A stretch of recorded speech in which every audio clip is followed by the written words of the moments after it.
So you already know it's crossover season in Grand Summoners. On Global, we're expecting the forecast of Kill a Kill followed by Shield Hero. And on JP, we have a 100% chance of Tokyo Revengers Part 2. Meaning that we got the boy Draken and Chifuyu's kits now available to the public so everyone can see them, so everyone will know what they do. And I haven't looked at them. This is gonna be first impressions, but I will say, look at this artwork though. I hate how they did the art for Draken though. Let me just say this. Draken's art would look so much better if it would actually be slanted like the way that it is on the side here.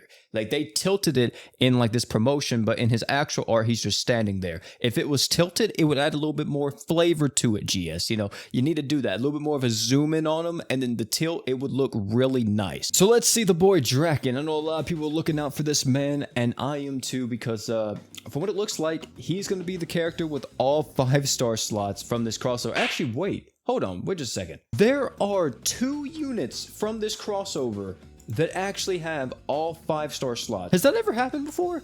I don't think so. I think this is the first time ever that we're getting 2 units with all 5-star slots from a crossover. That's pretty insane. If you don't know, that's going to be Mikey and of course now the boy Draken. Also learned too that technically Draken isn't actually his name. It's actually Dragon. So I guess for the sake of this video, we'll do the actual translation of his name, Dragon. So Dragon slots are 5-star physical, 5-star physical, and 5-star magic. His skill, he is able to increase his own arc gauge by 30, and he also is able to decrease the enemy's defense by 10%. His art is able to decrease the enemy's damage resist by 30%, and the true art is able to decrease the enemy's physical resistance by 30%. This is stackable, and you increase all allies' art gauge by 2, and he is type, wait, what? He's type E. Oh, he's an archgener. Oh, hold up now. His special passive is increase all allies' physical damage according to how high this unit's remaining HP is, max 100%. You also increase all allies' art gauge by 30 at the start of the quest, and you increase own paralysis resistance by 100%. Alright, well, we'll talk about him more in just a second. I don't want to get too much into it. Chifuyu slots are 5-star physical, 5-star support, and a 4-star magic. Skill is a 2000% earth damage physical for 6 seconds. You increase your own BE output by 30%. His art is able to revive a fallen ally with 100% HP. After revival for 50 seconds, no other revival can occur with this art,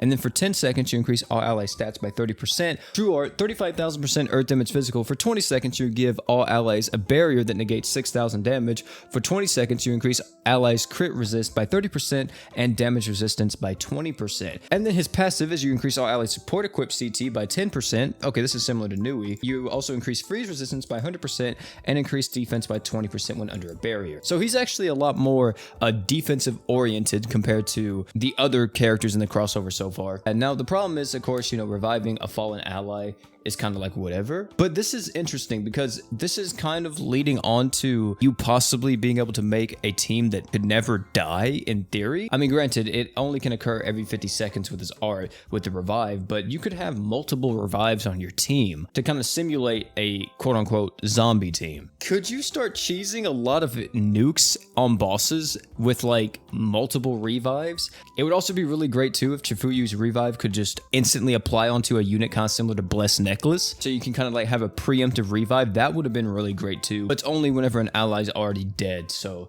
that kind of sucks. Either way though, Chifuyu's looking great. But Dragon, like he's actually a full-on like damage dealer that just supports. I mean, of course we've seen it before with like Emperor and everything. He's giving everybody 2 arc gauge per second, which I'm not gonna lie, the 2 arc gauge per second, that's quite low nowadays. Everything about all arc gauge types and like how much modern day archgeners, it's really not a lot, right? But you gotta think like in the grand scheme of things, imagine this on top of stuff. So like, let's say for an example, you're using Dragon on your team and this guy's giving physical resistance 30% down for 40 seconds, by the way. That's a stackable. And let's say you have Emperor on your team as well. So Emperor gives 7 arts per second, if I'm not mistaken. And then you're running someone like Mako as well, which Mako is going to give like 4 arts per second. And you're using someone like Dragon as well on top of it, which is going to give even more art gauge. The only problem with Dragon is that he doesn't have a 5-star support slot, but he does have a lot of damaging slots. And you're going to be able to ramp up the damage quite a bit. Then the last unit could be someone that, you know, has more support on the team, or someone that is just going to buff up your damage even more, like for example Charlotte. And you could have a team that's dealing insane amounts of DPS, because at the physical resist down, depending on how fast Dragon's true art is, this could be crazy. Also with the whole thing where buffing up everybody's physical damage based on how high his remaining HP is, not how low, is pretty crazy too. Dragon definitely has a place, but I don't think he has a place as just a sole archgener. He's kind of like a unit that you add onto the team, complement the team's already existing arch chin. Like in my head, I just think that works amazingly well. And especially too, he's gonna hit hard. Like having all 5-star physical slots, that means he's gonna get an additional 1500 attack. Who knows how high his attack is already? I'm assuming probably like 3000 base. So he's gonna be probably pushing like 4500 once you have everything on him. Plus if you give him like an attack up crest, he's over 5000 attack. And then he has like the physical resist down stacks. He got the art gauge. He's got the damage up. Like this guy's doing a lot.